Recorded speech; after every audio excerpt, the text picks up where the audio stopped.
don't forget to subscribe. Okay? Love you. Mwah.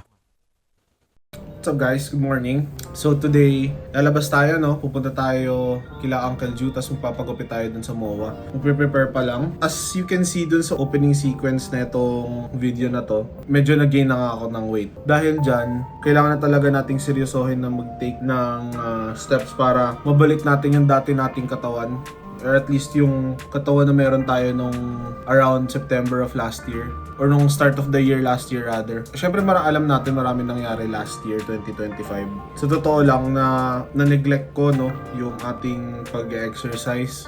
Kaya ngayon 2026 habang medyo nag-start pa lang yung year, March, kailangan mag-take na tayo ng steps para ma-maintain yung health natin, tsaka para maging maganda din tayong tignan. Siyempre, since content creator tayo, lagi ako nasa harap ng camera, hindi naman pwede na lagi kong pinipili yung angles na gagamitin ko dahil pagka ganito mataba itsura ko, kung ganito hindi. Dapat all angles mapaya tayo. And of course, dahil nga medyo lumalaki na yung tiyan natin, naapektuhan na din yung everyday life ko kasi syempre, hindi naman pwedeng lagi ako nakaitim. Well, by default, lagi naman talaga ako nakaitim. Pero pagka nag-try akong gumamit ng ibang kulay sa mga damit, hindi na siya ganun kaganda as before kasi malaki na yung tiyan natin hindi na natin matago. Tapos even if like ngayon, nakasuot ako ng compression sando. Hindi na gaano tumatalab. So kailangan talaga mabawasan na talaga yung weight. So papakita ko din sa inyo yung steps tsaka yung thought process kung anong ginagawa ko kapag naisipan ko mag-lock in or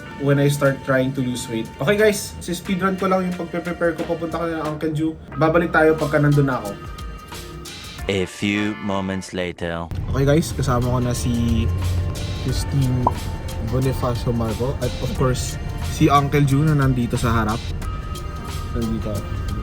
Ay, buddy, wait lang, takpa ko yung camera, shoutout sa inyo. Papagupit kami ni Buddy. Sikreto kung saan siya na magre-reveal, buddy. Yun. Natupad na din yung pangarap kong vlog takeover. Ayun guys, kung napansin nyo, hindi ako nakapag-upload for a few months dito sa YouTube natin. Isa lang yung tao na pwede nyong sisihin dahil doon, at yun si Uncle Ju. Pero hindi naman dahil kino-convince niya ako na hindi mag-upload o ano. It's because tinuturuan niya din kasi akong mag-explore ng other content avenues like TikTok, ganun.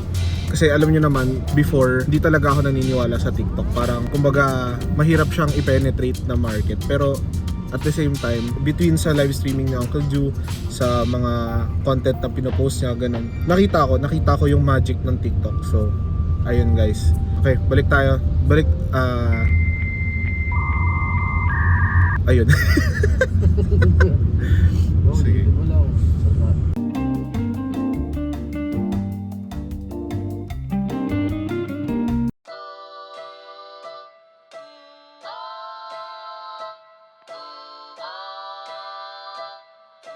Retro.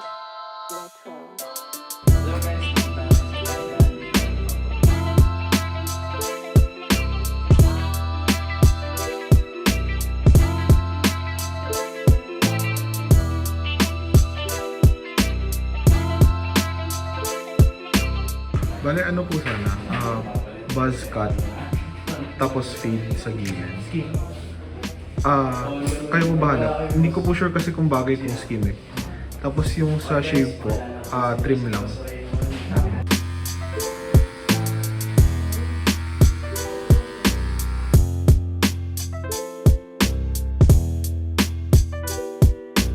Purchase your tracks today.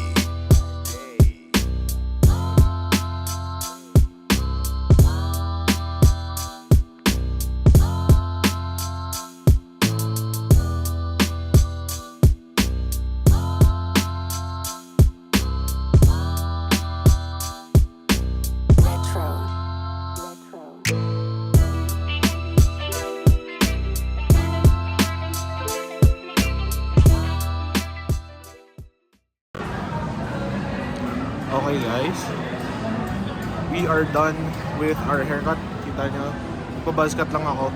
And masasabi ko lang, ibang-iba talaga yung buzzcut na ako lang mismo yung gumagawa at saka yung gawa ng barbero. Alam kong bagay sa akin yung kalbo eh. Problema hindi ko lagi ginagawa. And ang reason doon is kasi, alam niyo yung maangas kasi yung mukha ako. So, kung nagpakalbo ako, mas lalo pa ako magiging unapproachable. So, ngayon, we're gonna go get some lunch. And we brainstorm na din later pagka nagkakape na kami. So, ayan. Good shit guys. Ganda. Sobrang ganda ng haircut ko. I like it. Okay. Ngayon, pag-usapan na natin kung bakit nag-balloon na naman yung weight ko habang nag-journal ako. Well,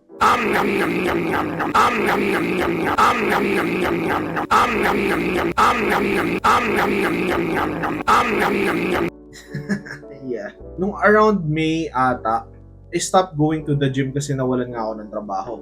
Pero may mga physical activities pa rin naman ako nun, such as walking, or kumakain lang talaga ako within the maintaining caloric intake ko.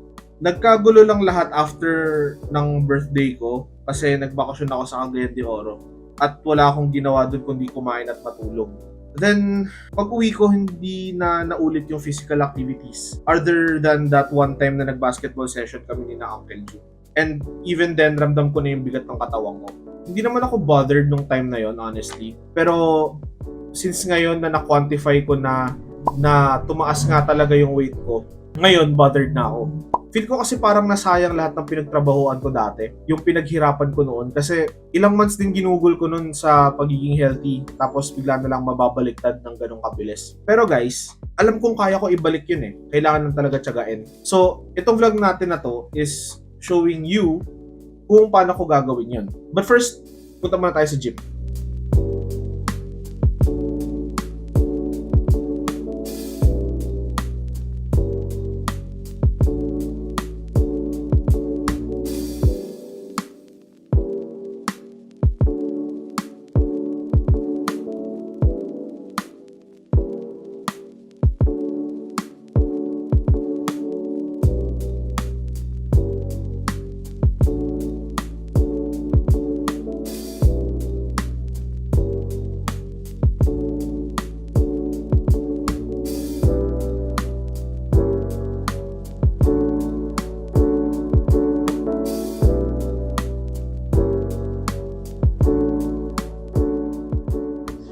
Okay.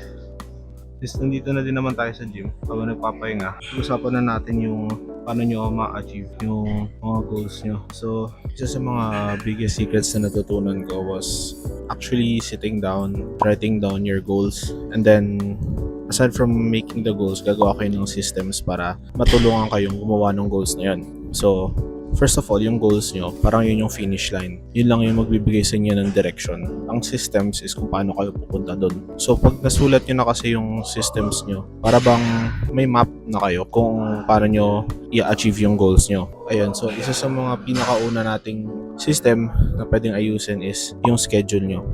So, once na fix nyo yung schedule nyo, mabawasan yung mga hurdles or obstacles na makakapagpigil sa inyo sa goals ninyo. Tsaka mapipigilan din yung excuse na wala akong oras. Step 2 is you have to make sure na tinatime mo yung sarili mo. Isa sa mga tools na I found helpful using is yung Pomodoro timer.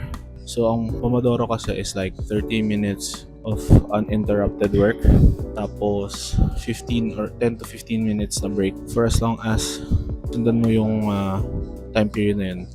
It helps you keep a momentum of working. Tapos, actually, pag ginagamit ko yung Pomodoro method, mas madami ako natatapos kasi alam ko na nagdedire-diretso yung pag-iisip ko. Tsaka dahil uninterrupted nga, so which means walang cellphone, walang other distractions for 30 minutes. Natitrain din yung utak mo na hindi maging reliant sa mga phone, mga ganun. Ayun nga, kasi since tinatime niyo yung sarili niyo, mas madaling i-figure out kung nakakasunod ba kayo sa schedule or hindi. Sabihin natin, ang inalat mong oras for gym is only an hour. Pero in actuality, ang gym mo is like 1.5 or maybe even 2. So, kailangan mo i-adjust accordingly yung schedule mo nun. So, hindi mo naman malalaman yung kung hindi mo itatime yung sarili mo. And then, last point, tinatime yung sarili mo para hindi ka ma-frustrate na hindi nasusunod yung schedule mo. Step 3.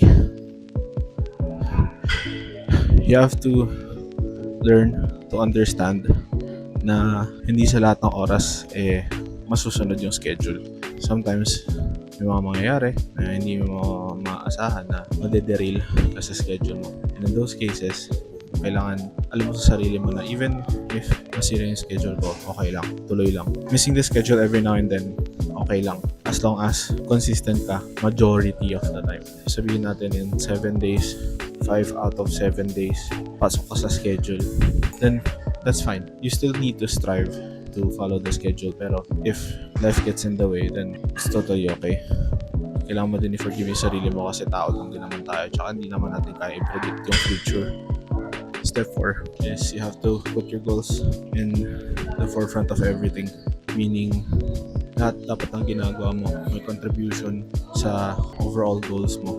If gusto mong pagganda ng katawan, lose weight, pagganda ng muscles, then it doesn't make sense na ang activities mo is puro labas, puro inom. Schedule mo hindi nagre-reflect kung ano yung gusto mong ma-achieve. You want to be smarter, read more, listen more. You want to be more physically fit, go to the gym, go running, go walking. Kung gusto mo maging streamer, then fucking stream. Kung gusto mo yung content creator, gumawa ka ng content. I'll use myself as an example, no? In the past, we all know na gusto ko maging content creator. Which is why I made this channel in the first place. Which is why nag-stream ako in the first place.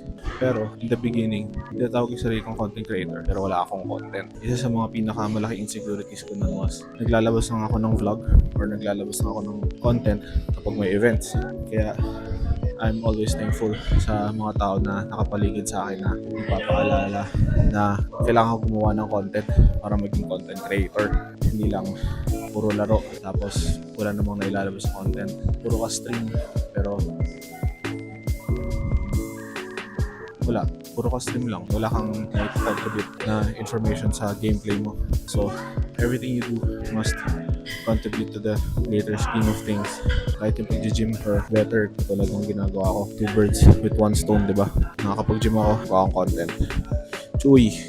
This angle is gonna be a little bit freaky, but you guys just have to make do because I don't have a camera stand or camera that can give you a better angle for this particular shot. So, may last point pala tayo. Last point, step 4. The human brain, or your brain, to be exact, likes to take the path of least resistance. Ano ibig sabihin nun? Sabihin nun, yung brain nyo gusto lagi pumunta kung saan madali. So, gawin nating madali yung pag-achieve natin ng goals natin. Make it easier on yourself. Kaya tayo maglilinis ng kwarto para hindi tayo mahirapang hanapin yung gamit natin. Ayusin natin yung schedule natin para hindi na tayo mag-iisip kung anong oras tayo pupunta ng gym. Tapos, hindi realistic din tayo para hindi din tayo mahirapang pilitin yung mga sarili natin pumunta sa gym when alam naman natin na hindi naman talaga kaya. So, in the next few vlogs, papakita ko sa inyo mga ways na pwede nyong bawasan yung resistance sa buhay nyo. Whether it be going to the gym, eating the proper foods, achieving your goals like content creation, spending time with your friends pa rin, even though you're busy, spending time with your family, all that kind of stuff. Stay tuned, guys. I'm gonna finish up the workout by doing cardio. I'll see you guys in the next video. Peace out. Hopeful, yes I am hopeful for today. Take this music and use it, let it take you away. And be hopeful, hopeful, and he'll make a way.